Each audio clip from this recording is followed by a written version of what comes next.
जी नाज़रीन, असीं हींअर मौजूदु आहियूं दादू जे न्यू चौक वटि, जिते गुज़िरियल कुझु ॾींहंनि खां वठी हथरादू लोड शेडिंग कई पई वञे। असीं शहरनि खां पुछंदासीं त हिन लोड शेडिंग सबबु हुननि खे केतिरी तकलीफ़ थी रही आहे। ऐं सॼो ॾींहुं लाइट कोन्हे, बसि मंझंदि जो अचे थी, कलाक ॿ सवा हले थी, बाक़ी लाइट आहे ई कोन।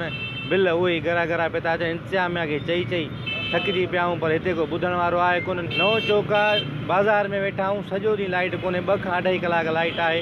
असां जनरेटर में तेल विझी 500-600 रुपए जो सॼो ॾींहुं जॾहिं असांजी रोज़ी थी थिए, असांखे एॾो नुक़सानु थो पए जो असां छा कयूं, पर केरु ॿुधण वारो आहे कोन। लोड शेडिंग असांखे तबाह करे छॾियो आहे ऐं लोड शेडिंग ॾाढी आहे। जे अगरि 3 कलाक लाइट आहे त 5 कलाक लाइट कोन्हे का। असां सख़्तु परेशान आहियूं। सेपको चीफ चयो त लाइट 8 कलाक हलंदी, कलाक बंदि थींदी।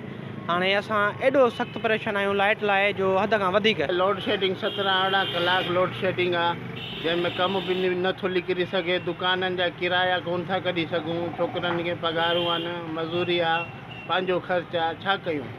असां अपील था कयूं वज़ीर आज़म इमरान ख़ान खां, ख़ुदा हिन जो नोटिस वठनि सेपको वेपको वारनि खे, वापडा जे इंतिज़ामियानि खे, त हिन ॻाल्हि खे दादू जी लोड शेडिंग जो कुझु न कुझु नतीजो कढनि। लोड शेडिंग त साईं असां त चौक जा दुकानदार आहियूं, पर वॾो ज़ुल्म आहे। जी नाज़रीन, अवां दादू वासियुनि जा वीचार ॿुधाए। हिननि जो इहो ई चवणु आहे त गुज़िरियल कुझु ॾींहंनि खां वठी 16 खां 17 कलाक हथरादू लोड शेडिंग सबबु असांजो कारोबार सख़्तु मुतासिर थी रहियो आहे। ऐं हिननि वज़ीर आज़म पाकिस्तान इमरान ख़ान खां मुतालबो कयो आहे त हथरादू लोड शेडिंग जो नोटिस वठी शहरनि मां बेचैनी ख़तमु कई वञे। कैमरामैन सागर दीदार सां गॾु असलम लगारी, लीडर TV न्यूज़, दादू।